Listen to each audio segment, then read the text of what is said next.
Ahí está. Bueno, entonces deben de tener su frasco bien limpio, lavado con jabón y seco. Deben de tener a la mano sal y deben de tener a la mano agua limpia, de preferencia que sea purificada o que sea hervida, para que no tenga problemas de alguna bacteria o algo que crezca ahí diferente. Entonces, voy a empezar el día de hoy, les voy a explicar la teoría del método que van a usar. Y en esta ocasión el previo va a ser antes de la práctica. Normalmente la práctica va antes de, perdón, el previo se entrega antes de hacer la práctica. Pero primero quiero darles algunas generalidades. Y la clase pasada, como les di un montón de instrucciones de cómo iba a ser el curso, de varias cosas de cómo usar citas, cómo hacer citas, perdón, cómo usar algunos programas, etc., pues ya no vimos eso de la parte de la teoría.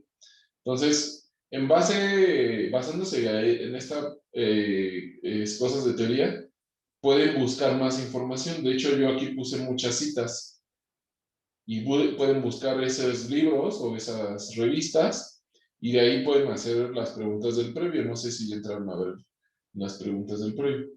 Entonces, vamos a empezar y terminando esta parte teórica, vamos a hacer un break. Como les dije que siempre vamos a hacer un descansito y ya después de ese descansito, vamos a ver entre todos qué es lo que vamos a hacer y cómo van a utilizar la sal de mesa que tienen y cómo van a utilizar el agua y el frasco. ¿Va? Entonces voy a compartir pantalla. Eh,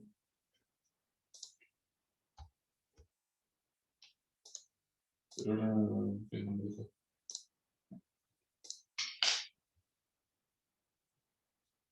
Bueno, entonces el método que vamos a usar. Bueno, primero que nada vamos a empezar. A lo mejor en sus clases de teoría no han visto muy avanzado qué cosa es un cristal, un monocristal, un policristal. Entonces, que sea cristalino, un material cristalino, nos habla de la estructura interna que tienen los materiales. Tiene una fórmula química definida, pero eso quiere decir que sea cristalino, quiere decir que el arreglo es periódico a lo largo del espacio. Internamente, esa es la estructura cristalina. A ver, de los que ya avanzaron en sus clases de teoría, ¿me podrían decir algún ejemplo de materiales cristalinos?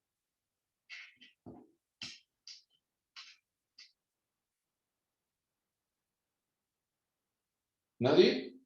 Un cuarzo, ¿Un cuarzo? los minerales. Ladrillos. ¿Los minerales? ¿Los ladrillos? Ajá, los ladrillos. La arena. La arena, sí. ¿Qué más? Muy bien, o sea, Creo que ¿cuál? paneles solares, por ejemplo. ¿Los qué? Paneles solares. Sí, los paneles solares están hechos de cristales. Entonces, todos esos son materiales que tienen un orden periódico de átomos en su estructura interna. A eso le conocemos como estructura cristalina. A materiales que no sean periódicos, ¿me pueden decir? O sea, que no sean cristalinos. El vidrio. El vidrio, el plástico. Ajá. Otro, Resinas. las resinas. Ajá. El papel, la madera. Todos esos son no periódicos. Muy bien. Veo que sí han podido avanzar algo en sus clases. Está muy bien. Ahora, en la arena que tenemos para construir nuestras casas, en los ladrillos, el material que forma los ladrillos, ustedes probablemente se han dado cuenta que no se ve igual que un diamante, no se ve como un cuarzo, no se ve como esto aquí. Pero ahorita estamos viniendo a decir que los dos son cristalinos. ¿Cuál es la diferencia entre la arena y un diamante que tengan ustedes o algún familiar en un anillo o en un arete? ¿Cuál es la diferencia? ¿Por qué uno se ve diferente si ambos son cristalinos?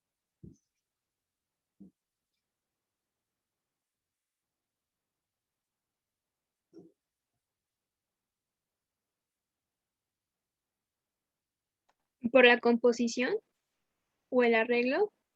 No, el arreglo interno es en ambos casos periódico, pero lo que sucede es que la arena está conformada con muchos granitos chiquitos, muy pequeñitos, y cada grano está o tiene átomos arreglados periódicamente.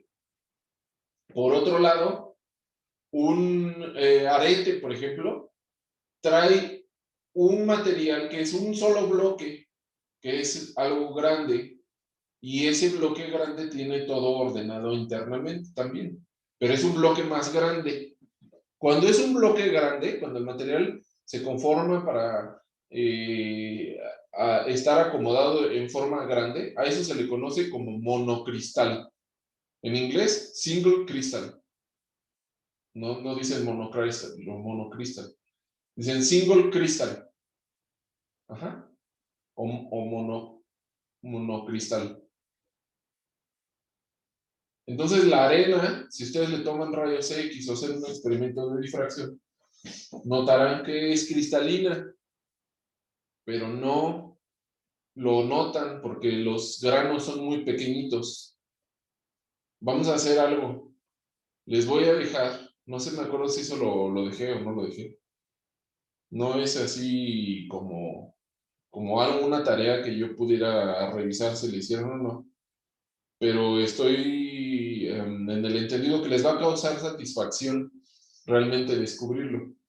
Entonces, si hay algún lugar donde tengan por ahí un ladrillo o que estén construyendo algo ahí cerca de su casa, así que haya arena, o si tienen la posibilidad de ver algún lugar donde hay arena, váyanse con una lupa y acérquense y un día que esté soleado y dense cuenta cómo de la arena, de donde va el sol, a veces salen brillitos. Puede ser arena de mar, puede ser arena de construcción o alguna arcilla o algo, y dense cuenta cómo salen brillitos de ahí. Esos brillitos es porque están viendo los cortes del cristal. Por ejemplo, aquí en esta, donde están viendo la pantalla, podrían ver estar viendo un pedacito aquí de este lado. Y eso refleja el sol y por eso lo ven que brilla. ¿Por qué? Porque hay cristales chiquititos. Entonces a eso se le llama policristal. Parece un polvo, pero es un policristal, así le llamamos. Lo que vamos a hacer hoy es tratar de crecer un monocristal. A partir de partículas muy pequeñas, podemos crecer un monocristal. Hay diferentes tipos de métodos de crecimiento. Una cosa es la síntesis de un material y otra cosa es el crecimiento de monocristales. ¿Ahorita van a sintetizar cloruro de sodio? ¿O ya está sintetizado? Ya está sintetizado. Ya está sintetizado. No vamos a hacer ninguna síntesis, pero lo que vamos a hacer es cambiar el tamaño del cristal que obtenemos como resultado. Y a eso le llamamos crecimiento de monocristales. Hay muchas técnicas. Hay alguna que se llama Krochalski, zona flotante. Hay un montón de técnicas. Esta diapositiva las uso normalmente para teoría, pero por ejemplo les quiero mostrar un cristal grandotote, ¿no? No, pues no es esta. Es este. Este es un cristal enorme. No vayan a pensar que es una persona chiquitita. No, es un cristal enorme. Estos cristales se utilizan para hacer procesadores de computadora.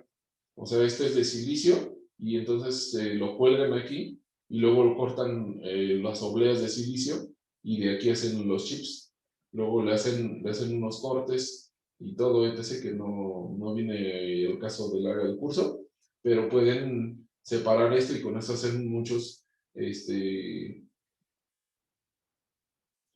mini transistores, y esos mini transistores pues, forman los procesadores de computador. Entonces hay muchísimas técnicas, pero el día de hoy, o sea, floating zone y etc, etc, todas las técnicas, el día de hoy vamos a ver cómo funciona la técnica de flux and self-flux. Ajá. Les recuerdo, bueno, pueden ver el video, pero aquí pueden ver, para hacer su previo, pueden entrar y revisar estos artículos. Este es un artículo y pueden revisar más cosas de las que les estoy preguntando. Entonces, la idea del self-flux y del flux, ahorita vamos a ver cuál es la diferencia entre los dos, es que ustedes sean capaces de disolver en una solución el compuesto químico del que quieren crecer, el monocristal. La disolución puede ser acuosa, como lo vamos a hacer el día de hoy, pero puede ser de una naturaleza completamente diferente. El único principio es que a alta temperatura o en alguna temperatura sea líquido. El día de hoy, el agua a temperatura ambiente la tenemos ya líquida, entonces no vamos a tener problemas subiendo la temperatura. Vamos a ver este ejemplo. Pueden revisar estos artículos también para su previo. En esta reacción, colocan un tungstenato de algún metal y lo colocan en algo que le llamamos flux. El flux va a ser el disolvente. Nosotros el día de hoy vamos a usar agua, pero puede ser otro. En este caso es un cloruro. Y revisen por favor el artículo, lo hicieron con varias cosas, cloruro de sodio, cloruro de potasio, etc., diferentes cloruros. Obviamente el cloruro de sodio a temperatura ambiente no es líquido.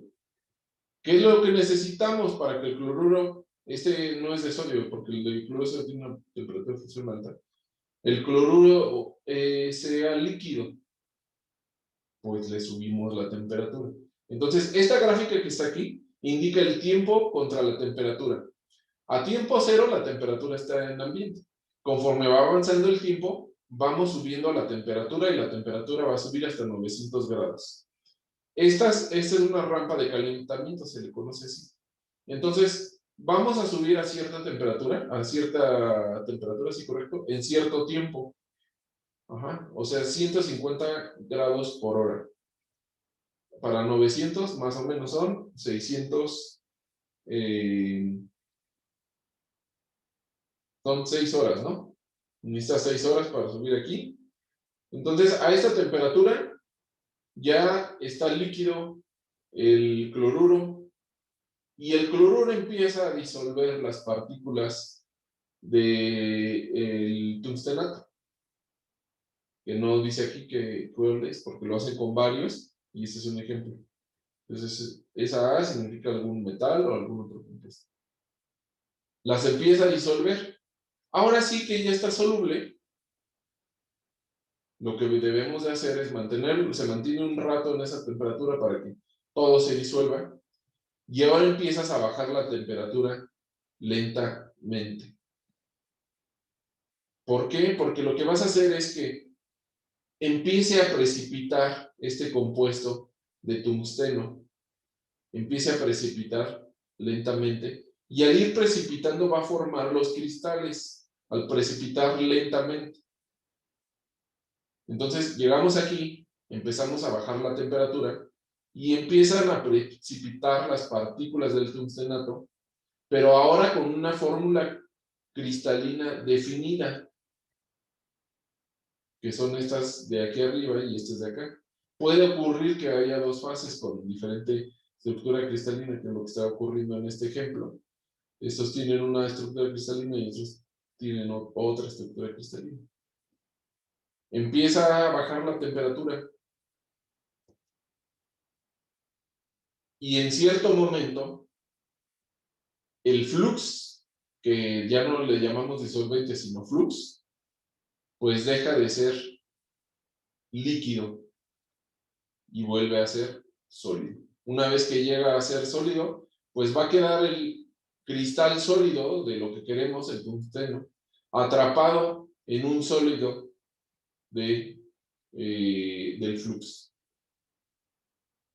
Bajamos más la temperatura, llega a temperatura ambiente, ya lo podemos tomar con las manos, lo podemos separar. ¿Queda claro cuál es el principio de esto del flux? Dice el flux. ¿Dudas? No, Entonces, Marco. el papel del flux es solamente ser el disolvente. Ser el disolvente es una forma elegante, digamos, de llamarlo en estado sólido. ¿Por qué? Porque el flux originalmente era líquido, por eso le llamamos flux. Pero es un disolvente, si lo ves así. Si ustedes que ya tienen mucha experiencia con disoluciones acuosas, esto es un disolvente. Ajá. Vale, gracias. Vamos a ver ahora diferentes tipos de flux. Esta fuente lo pueden ver en la anterior. Ajá. No sé, porque al último creo que debe de estar las citas. No encuentro la cita de este. Vamos a ver, entonces hay muchos flux. Entonces, por ejemplo, cloruro de bario, hidróxido de sodio, carbonato de potasio, hay muchos de hecho. Aquí nada más un ejemplo. Entonces, estas son las temperaturas de trabajo. ¿Por qué no los podemos utilizar a otras temperaturas? Pues porque o son sólidos o son tan líquidos que no precipitan las cosas. Debe de precipitar.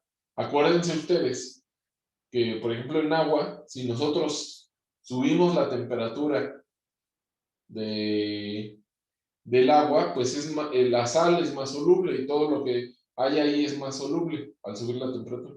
Lo mismo pasa con estos flux. Si subes la temperatura, las cosas son muy solubles, entonces nunca van a precipitar. Entonces, estas son, por ejemplo, la verde es la mejor temperatura para el cloruro de bario, por ejemplo, trabaja mejor entre 970 más o menos esta zona verde. Cuando empezamos a bajar la temperatura, las cosas dejan de ser solubles, precipitan y entonces ya tenemos el cloruro de bario más los cristales del precipitado. Igual podemos hacer, les digo, hidróxido de sodio, hidróxido de potasio, etc. Ajá. ¿Dudas? Y para cada uno de esos flux también debe de ser como en la diapositiva anterior, ¿no? Mantenerse en una temperatura constante e irla subiendo desde el principio e irla bajando al final, ¿cierto o falso? Cierto, cierto. Siempre hay que subir la temperatura lentamente, no tan rápido, mantenerla constante, unas 10 horas, 20 horas, y bajar lentamente la temperatura, en todos los casos. ¿Qué temperatura vamos a alcanzar? Pues primero debe de estar líquido. Ahora aquí ya hay estudios, ya hay personas que han hecho este tipo de estudios, y ya se sabe en qué rango funciona mejor. Entonces ya quizá pues el hidróxido de sodio funciona mejor entre 550 y 650. Entonces dice, pues yo le hago 600 exactamente a la mitad y ahí empiezas a bajar la temperatura a partir de ahí. Ajá. ¿Y por qué se tiene que subir lentamente la temperatura? Bueno, ese es otro aspecto más técnico. Lo que pasa es que si tú voy a conectar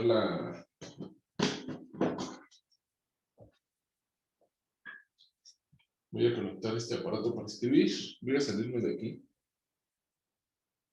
Es una cosa meramente técnica, ¿eh?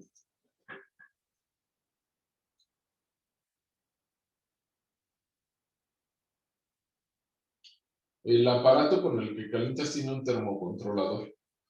Entonces tiene una resistencia que está así, ¿no? Están las resistencias.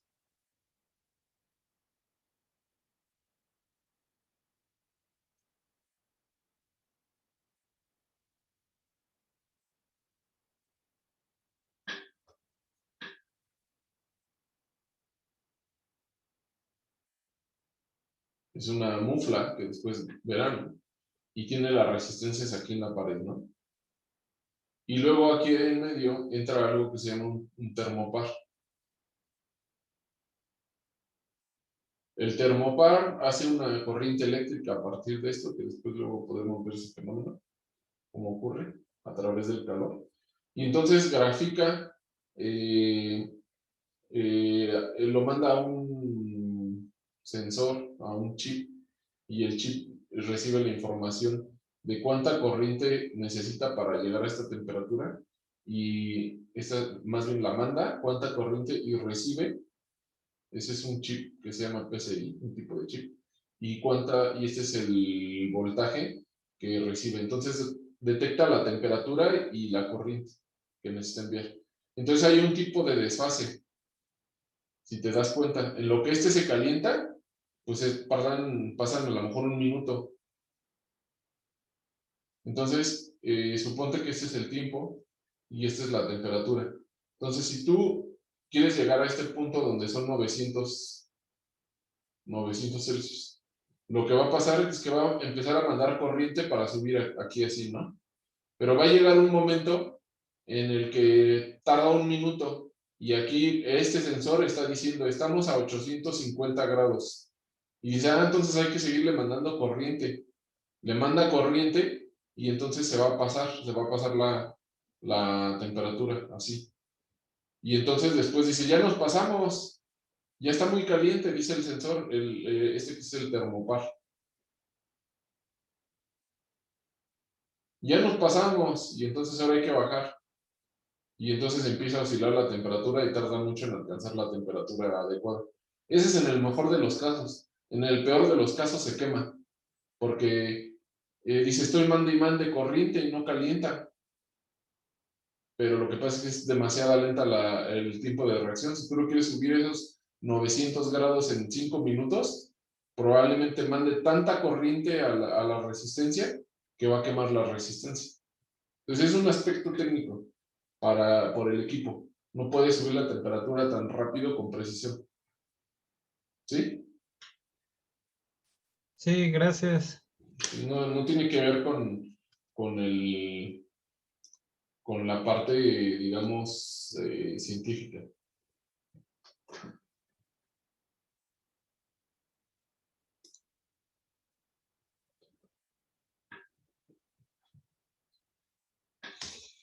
Y entonces el siguiente paso es pues mantener la temperatura y bajar la temperatura para que empiece a precipitar. Tenemos diferentes tipos de flux, ahorita vamos a ver un montón. De hecho, son muy poquititos comparados con los tipos de flux que hay. Después, ¿cómo identificamos si tenemos un monocristal o no tenemos un monocristal? Si tenemos muchos policristales juntos. Por ejemplo, un terrón de azúcar. ¿Eso sería un monocristal?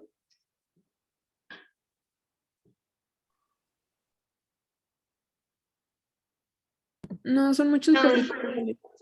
Sí, están en lo correcto. Son un conjunto de policristales pegados. Entonces resulta que aparece algo que le llamamos hábito cristalino, crystal habit. No hobbit, no como el del Señor de los Anillos. Habit. Entonces el hábito cristalino. ¿Qué quiere decir el hábito cristalino? Es la forma definida que tiene un monocristal. ¿Cuándo lo empezamos a llamar monocristal? Esa definición es un poco complicada, porque para algunas cosas, diríamos, hay un monocristal, es de 100 micras. 100 micras ya lo alcanzas a ver con los ojos. Lo ves minúsculo, no crean que diga 100 micras, pero ya se ve. 100 micras es 0.1 milímetros. Ya se ve como un punto. Ahí lo pones en el escritorio blanco y a lo mejor no le ves la forma definida, pero ya lo ves como un punto. Y con un microscopio normal, ya ves que dices, caray, sí tiene una forma definida. Entonces, a partir de ahí le empezamos a llamar normalmente un monocristal. 50 micras yo creo que todavía le llamaría monocristal, con seguridad. Debajo de eso, pues solamente que estamos viendo con microscopios electrónicos de barrido. Pero ya nada más le diría un cristal, ¿no? Arriba puede, como ya les enseñé, puede haber cristales muy grandes. Entonces, el hábito cristalino es la forma externa que tiene el cristal. Si la estructura cristalina interna es cúbica, hay muchas posibilidades de que obtengamos un cristal cúbico con hábito cristalino cúbico, pero no es la única estructura cristalina o el único hábito cristalino que vamos a ver. Hay posibilidades de que tengamos hábitos cristalinos diferentes. Después vamos a ver, bueno, su profesor de teoría les explicará que existen algo que se llaman los planos de Miller. Entonces, los hábitos cristalinos van a crecer siempre con relación a los planos cristalinos, o sea, los planos de Miller o índices de Miller. Por ejemplo, un cubo tiene estos índices y el hábito cristalino va correspondiendo a esos. Pero resulta que un cubo también tiene esta parte octaédrica. Entonces, esta cara que vemos aquí en este hábito cristalino cúbico, todas estas son de un cubo, ¿eh? O sea, la estructura cristalina es cúbica, pero el hábito es diferente al cúbico. Entonces, en este cubo vemos la cara 1, 0, 0, la cara 0, 0, 1 y así sucesivamente. Pero en este caso, podemos ver las caras que no corresponden a 0, 0, 1, sino la cara 1, 1, 1. Entonces, esta es una cara de 1, 1, 1, 1, 1, 1 y así. Entonces, también podemos tener octaedros. Ajá. O hay otro que se llama octaedro truncado, por ejemplo, que es cuando le quitamos las esquinas de aquí del cubo y queda la dirección 1, 1, 1. Aquí en la esquina queda plano. Entonces tenemos diferentes hábitos cristalinos y cada hábito cristalino se relaciona a un índice de Miller.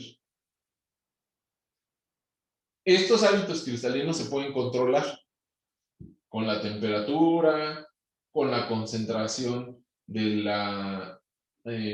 compuesto, si agregamos impurezas, por el flux, y a veces se agrega en el laboratorio hacemos una práctica que era como una competición y que es los artículos que les dejé leer, que tienen que poner, después tienen que reportar algo de eso hasta el final del curso.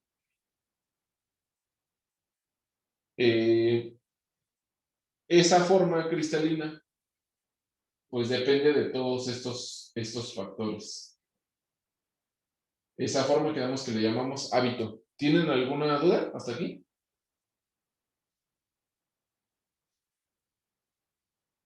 No, ninguna.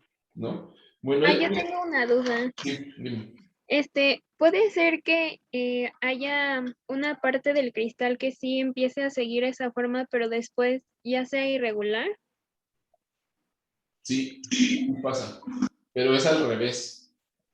Una vez que ya está ordenado, no se hace irregular. Más bien es que está una parte irregular y empieza a crecer una forma ordenada. Debido a que la estructura cristalina está ordenada, el hábito tiende a ser ordenado. Esa es la tendencia, pasar del desordenado al ordenado, porque el hábito sigue la estructura cristalina interna. Por ejemplo, los cuarzos, ¿no han visto a ver si luego me voy a algún tianguis o algo y compro un cuarzo? Han visto que tiene, vamos a ponerlo aquí para eso tenemos internet. Como dice el meme, para eso pago internet, ¿no? Nada más que no estoy pagando, estoy en la facultad de química.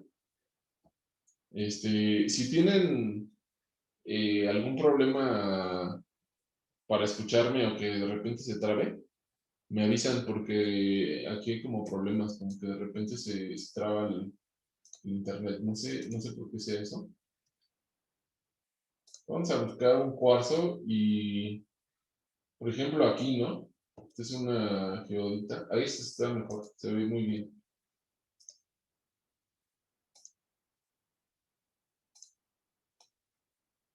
Es este, se ve perfecto. Si se dan cuenta, aquí está el cristal con un hábito cristalino determinado, pero esta parte no se ve tan ordenada, en especial esta. Entonces aquí empezó por lo desordenado y empieza a crecer hacia acá. Y esta parte ya quedó ordenada, pero esta no está tan ordenada, más bien a la forma visual grande, o sea, el hábito, no tiene un hábito cristalino, a pesar de que internamente la estructura es cristalina, pero aquí no hay un hábito externo. Más que ya aquí empieza el hábito y estos también ya tienen hábito y estos también tienen. Ajá, pero aquí en la parte interna no. ¿Hay dudas? No.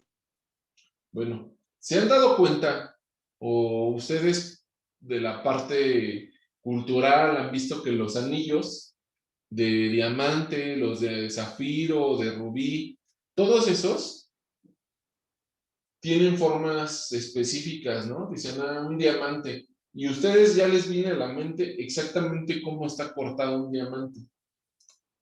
Vamos a poner, aquí le voy a poner diamante. A ver, en estado natural, a ver qué nos sale. Pero ya aparecen así. Este es zafiro, pero cumple con el objetivo. Pero les voy a ver un diamante porque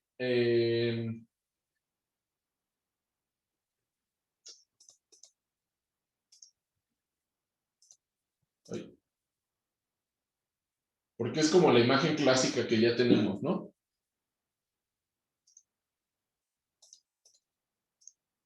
Bueno, hasta ahí, no está muy bueno, no puede ser así grande. Entonces ustedes ya se imaginan un diamante y dicen, el diamante es así en punta y tiene unas rayitas aquí y tiene así. Ahora, ¿por qué es eso? ¿Por qué es la imagen clásica? Pues resulta que el diamante, por tener ejes cristalográficos internos, estructuras cristalográficas internas, solamente se puede cortar de cierta forma. Por ejemplo, aquí tiene una cara. Entonces, el hábito cristalino forzosamente necesita corresponder a algún plano cristalográfico que tenga. No se puede aparecer un plano que no sea, por eso se corta solito. Ustedes le pegan aquí y se corta en esa dirección. El caso de aquí, si se dan cuenta, aquí en medio, tiene otra cara. Ajá. Y esa cara corresponde a una cara cristalográfica interna. Las rayitas que tienen aquí es porque hay otra cara cristalográfica interna que está en esa dirección. Es por eso que no le podemos dar la forma que queramos. No podemos hacerla como se nos pega la gana, sino que se le da la forma en donde tiene direcciones cristalográficas y por eso aparecen estas rayitas. Ajá. Entonces esto también sería el hábito, pero aquí ya está pulido y ya lo tallaron de otra forma. Normalmente le llamamos el hábito a cómo creció naturalmente o cómo creció a partir de nuestro método de síntesis. Ajá. Entonces el hábito cristalino depende de muchas cosas. Ajá. La temperatura, la concentración, impurezas, el flux que fue utilizado y puede ser la presión, etc. ¿Dudas?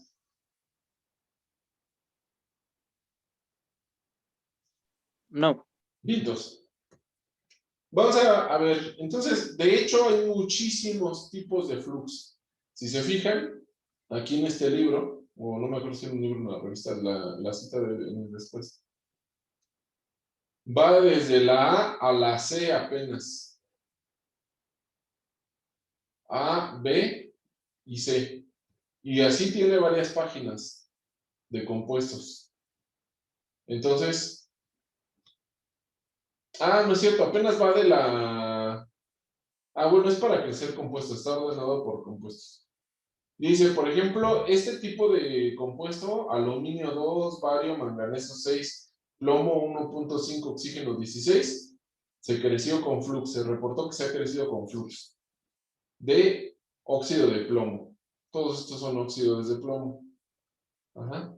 A tal temperatura y velocidad de enfriado, tal. Estos son con óxido de bismuto. Pero así como estoy poniendo estos dos flux, pues hay muchísimos. Ajá. Y aquí está la temperatura que se usó. ¿Cómo determinar si es más adecuado utilizar un flux o otro flux? Bueno, lo mejor es que el flux tenga un elemento químico que esté contenido en el producto que vamos a usar o que queremos obtener. Por ejemplo, aquí es aluminio 2, bario, manganeso 6, plomo 1.5, oxígeno 16. Y el flux tiene plomo también. Entonces, eso disminuye el riesgo de que haya una contaminación del flux dentro del material porque ya tiene plomo. Por ejemplo, plomo, y tiene plomo, plomo y tiene plomo. Ajá, casi todos, excepto, por ejemplo, no. Entonces, calcio, neodimio, titanio, y el flux fue de óxido de plomo, no tiene. Cuando el flux tiene un elemento igual al del compuesto químico que vamos a sintetizar, a eso se le llama self-flux. Y cuando no lo tiene, por ejemplo, voy a hacer más grande porque me imagino que no se ve nada y a lo mejor su pantalla está más chica y así, no quiero que haya problemas de que no vean. Por ejemplo, aquí el aluminio 10, manganeso, plomo 3, oxígeno 2. Entonces, se le denomina self-flux porque tiene el mismo elemento. Ajá. Que no tiene, por ejemplo, cobre, galio, indio, oxígeno, y que no tiene ni flúor ni plomo, esto sería flux nada más, no sería self-flux. ¿Dudas? No marcó. ¿No? Muy bien. Entonces vamos a seguir bien. Yo sí, por ejemplo, Sí, a ver, dinos. bueno, no sé, en el caso de el sulfato de cobre, pues está hidratado, ¿no? Entonces, eso, ¿podríamos decir que el agua sería self-flux o solamente flux para el sulfato de cobre? O sea, si lo sintetizas en agua, pues sería self-flux en ese caso. Pero como te digo, el agua es un caso muy particular, porque, o sea, imagínate aquí, en una página te enseñé dos flux de un artículo, o sea, hay un montón de artículos, un montón de flux para todo. Entonces, el agua sería un caso particular, y en ese caso sí sería self-flux, porque el agua está contenido en el compuesto final. Vale, gracias. Ahora, ¿cómo lo separamos? ¿Cómo le hacemos? Porque una vez que solidifica, el óxido de plomo es un sólido, ¿verdad? No es un líquido. El óxido de plomo es líquido y el óxido de bismuto también es sólido. Entonces, si les estoy diciendo que cuando bajamos la temperatura en este punto, ya está el cristal y luego deja de ser líquido, sino que empieza a ser sólido, lo único que vamos a ver desde arriba, desde arriba del cristal, vamos a ver todo sólido. ¿Me podrían decir qué hacemos? ¿Cómo lo separamos? ¿Qué se les ocurre?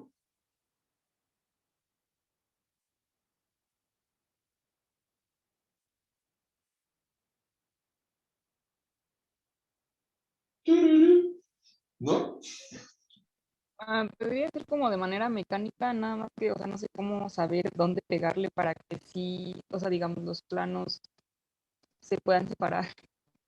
Pero pues si le pegas aquí, tú le pegas con un cincel o algo, pues vas a romper también los cristales. Podría ser que tenga suerte, pero lo más probable es que no. ¿Podríamos usar un disolvente que sí disuelve el flux, pero no el cristal? Esa es una idea. Vamos a ver los tipos de flux que vienen. Por ejemplo, el hidróxido de sodio pues es soluble en agua, ¿verdad? Le echamos agua y va a disolver el hidróxido de sodio, pero no va a disolver a lo mejor los otros cristales. El hidróxido de potasio también es soluble. El hidróxido el carbonato de sodio también es más o menos soluble en agua. El carbonato, pero ¿qué hacemos cuando no es soluble? Por ejemplo, el óxido de bismuto no es soluble en agua. ¿Qué hacemos ahí? Muy buena, está bien eso de solubilizar. Ahora, ¿qué hacemos si no es soluble?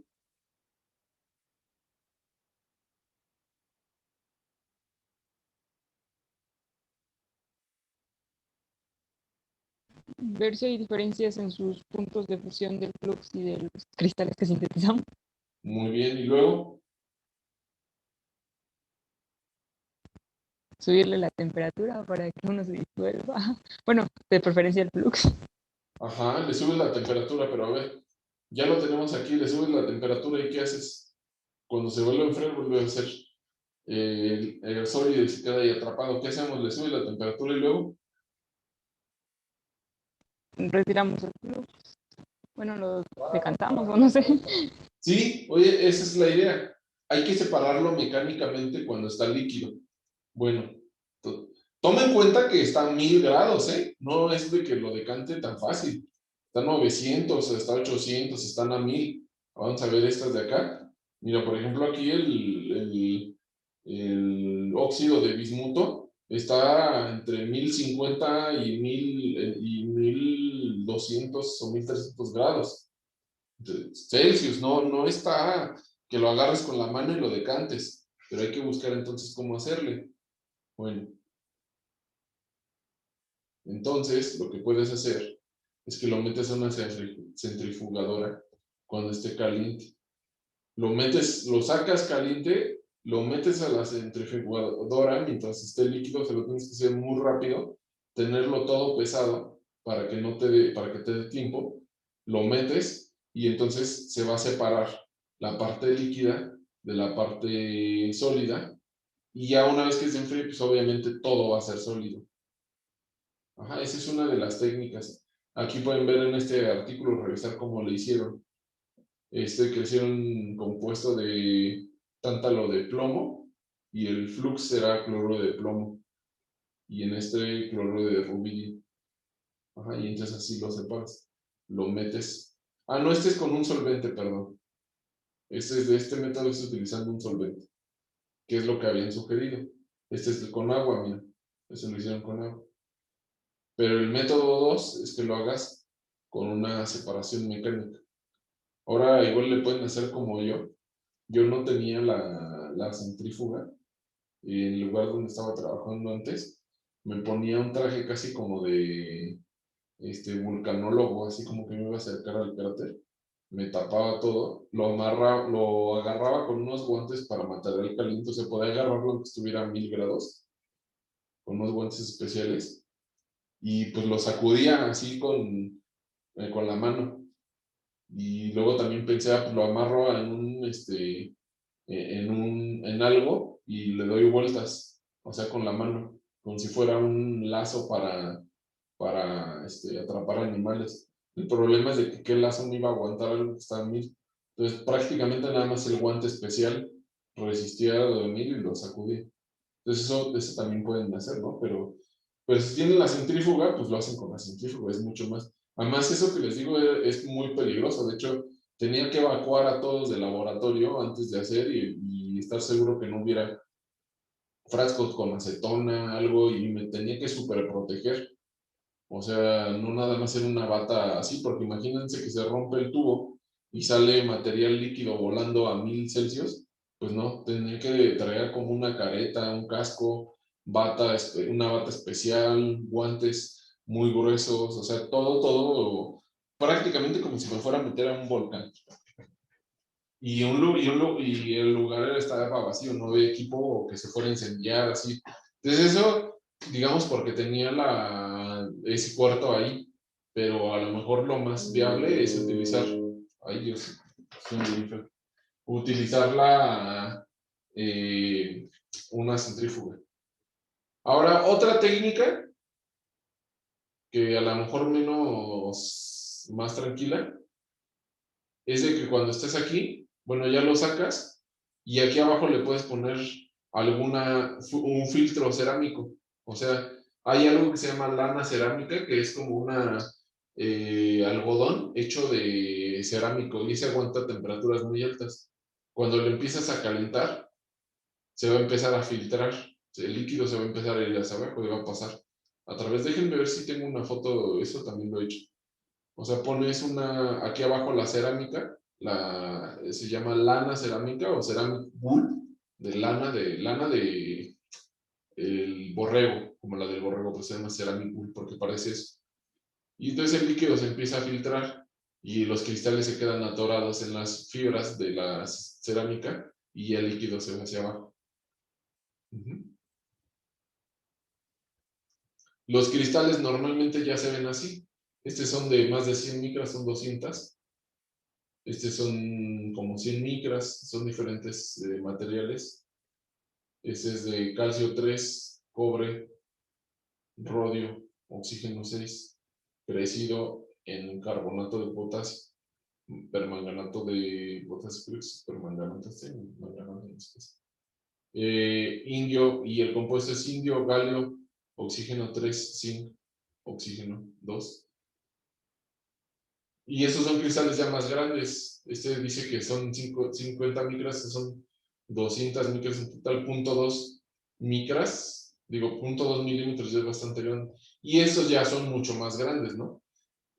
Cada cuadrito es 1 milímetro.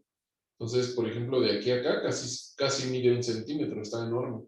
Ah, no, medio centímetro. 1, 2, 3, 4, más o menos 5 milímetros. Ya estos son cristales muy grandes. Hasta con el dedo a lo mejor los puedes agarrar. No es recomendable hacer eso, pero ya los puedes agarrar muy, muy fácil. Y entonces este es el hábito cristalino. Se fijan, puede tener formas ligeramente diferentes en el exterior, pero internamente la misma estructura cristalina. Aquí se ve, por ejemplo, este que está truncado aquí, tiene un triangulito, y este se ve que no está truncado. Hasta ahí llegamos con la explicación del flux. Entonces, ¿queda claro qué es esto de flux y self-flux? ¿Qué significa? Sí. Sí. Va, muy bien. Bueno, ¿qué hora es? Son las 4:20. Vamos a hacer el break, ¿va? Regresamos a las 4:45 y... Ah, no, es mucho tiempo. Son 4:25, sí. A las 4:45 regresamos y vamos a ver cómo van a hacer la práctica el día de hoy. ¿Va? Va. Dale. 4:45. Marco. Sí. Antes una pregunta. Cuando se vuelve a calentar el flux, ¿ya no se disuelve el cristal o no lo daña de alguna manera? Sí, de hecho si lo subes, vamos a regresar. Cuando ya generaste el cristal y todo, si tú subes la temperatura hasta acá, pues la voy a volver a disolver y ya, pues es como si otra vez llegas al punto donde no hay cristal. Entonces tienes que subir la temperatura al punto hasta que solamente apenas si se disuelva arribita del punto de fusión. Aquí, de hecho, aquí dice flux melting point, o sea, el punto de fusión del flux exactamente arriba.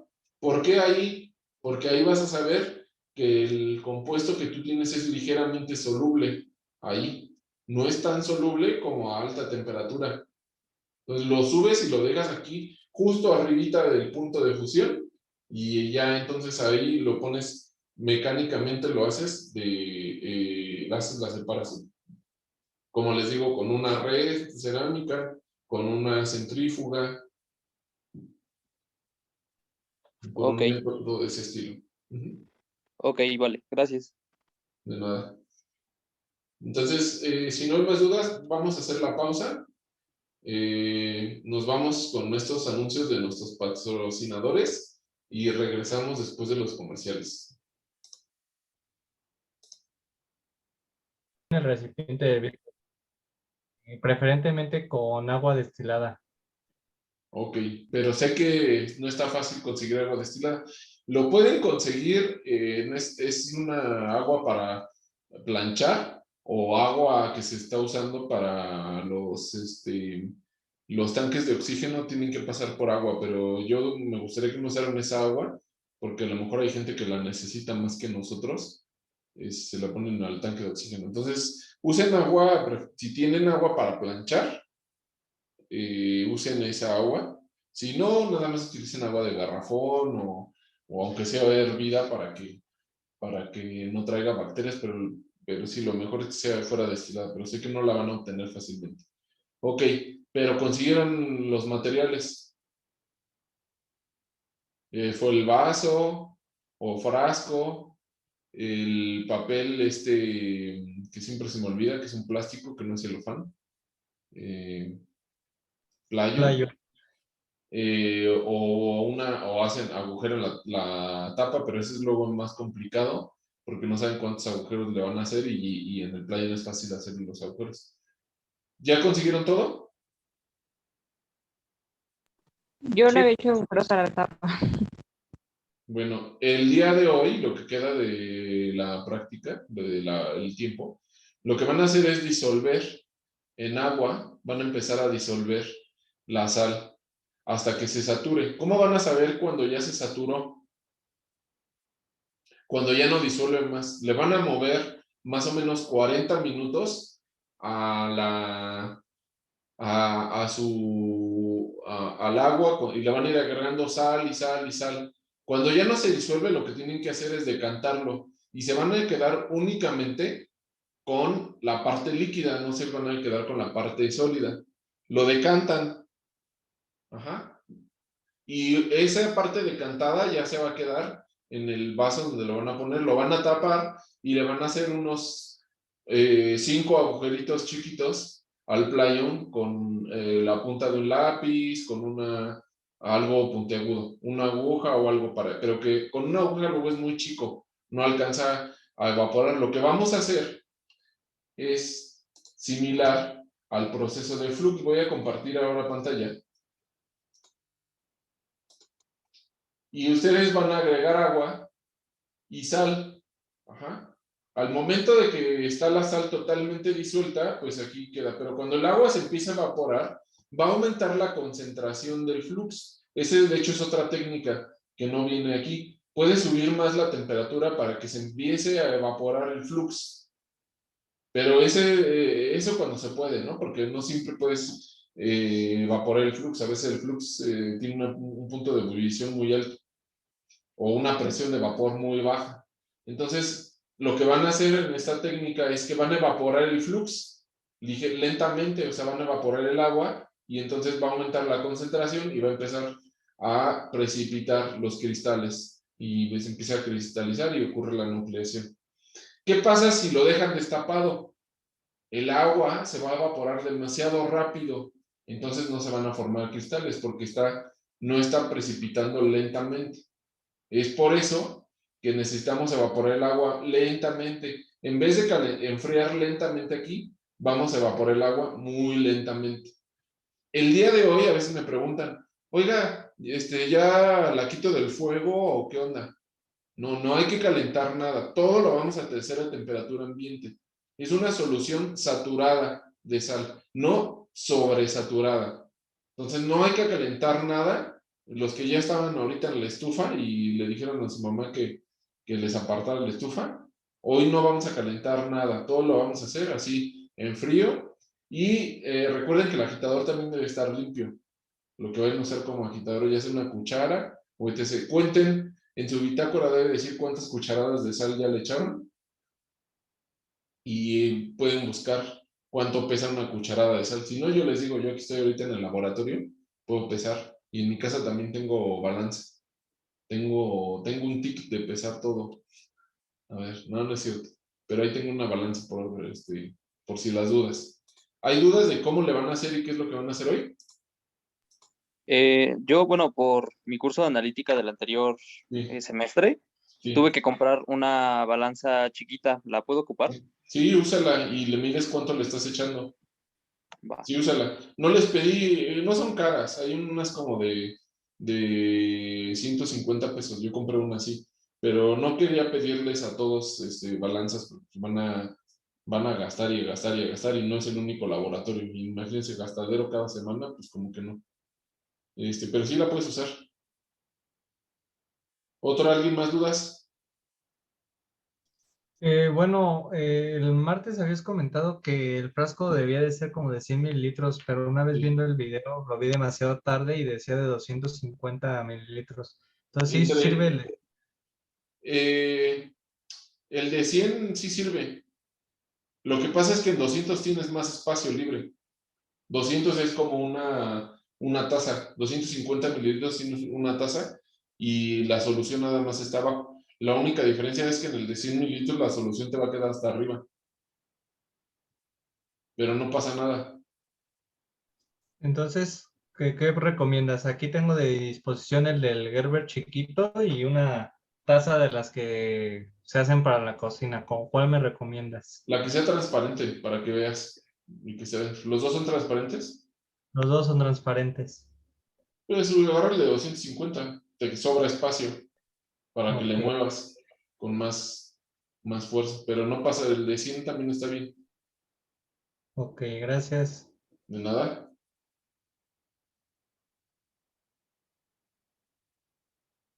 ¿Alguien más? ¿Dudas de qué es lo que van a hacer ahorita de su práctica?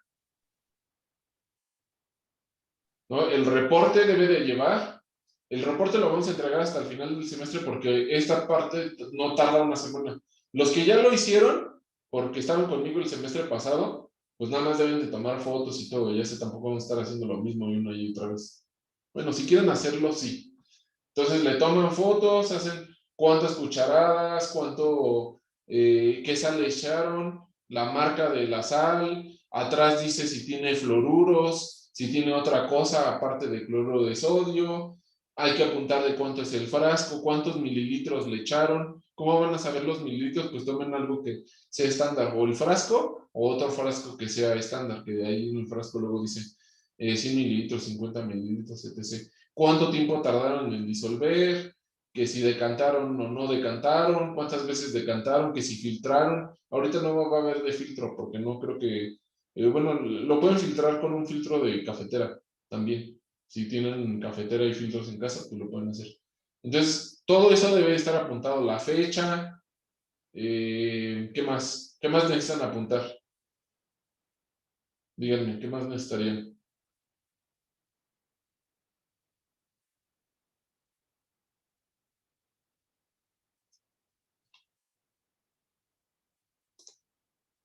¿No? Nada más, ¿no? Porque no vamos a utilizar como calor, no hay que tomar temperatura ni No hay que nada. tomar temperatura. Ajá. Sería todo. Bueno, entonces, pues manos a la obra. El día de hoy es el día de que lo hacen y lo dejan correr y lo vamos a ir revisando en cada 8 días, 5 minutos en cada sesión. Vamos a ir viendo qué es lo que está pasando. Y ahí le van tomando fotos si quieren cómo van creciendo y después hacen un TikTok de elapsed time, o sea, cómo va creciendo el cristal. Eso lo debería hacer algún día, pero ya hasta una vez compré el tripié para hacerlo, pero luego ya no lo hice y así. Pero estaría padre, a ver si en esta ocasión lo hago. ¿Vale? Entonces, vamos a cortar aquí la sesión, porque ustedes tienen trabajo que hacer el día de hoy, pero yo seguiré en Telegram. Entonces, si tienen una cosa, alguna duda, lo mandan al grupo de Telegram, ahí mandan la foto directo con el celular y ahí les respondo y así todos se enteran de la respuesta. Se me mandan por correo, ya no se enteran los demás. ¿Dudas? No, ¿No? No, creo que no. Bueno, entonces, el previo, ¿se acuerdan que es para la siguiente semana de esto? Ajá, ahorita subo el video en YouTube y ustedes pueden ver ahí las referencias por si no las alcanzaron a anotar. Y de ahí tienen que ser el previo. Ahí está el previo en Moodle, ¿cómo se llama? Todo la virtual. Ahí dice qué es lo que tienen que subir, ¿vale? Y dice cómo hacer el previo, dice qué es lo que hay que llenar. Acuérdense de lo de las citas y lo de que si quieren un punto extra, no, pero eso es para los reportes. Hacen los reportes en LaTeX. ¿Va? Alguien me preguntó de lo de LaTeX, cómo hacerlo. No he tenido tiempo, no era un punto, era medio punto. No he tenido tiempo de hacer los videos, pero mejor los voy a redirigir a algunos videos que yo sé que a lo mejor les pueden servir. Y ya después, luego, yo voy haciendo un canal o algo así de LaTeX, poco a poco, porque no me va a dar tiempo. ¿Vale? Bueno, pues cuídense, manos a la obra.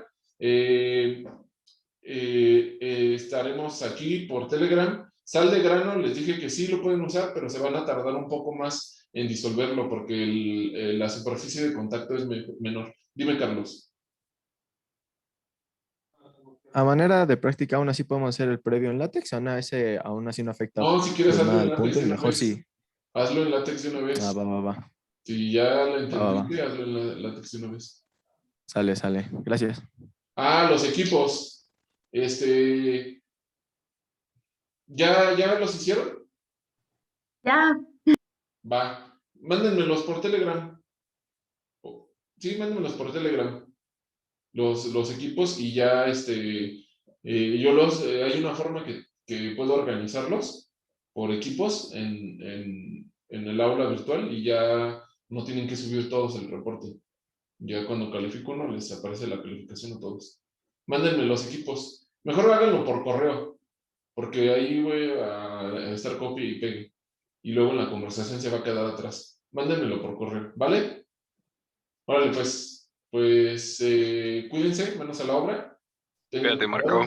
No se les vaya a romper el frasco en la mano, no tengan a sus mascotas cerca, o a sus hermanos o familiares, y pues listo.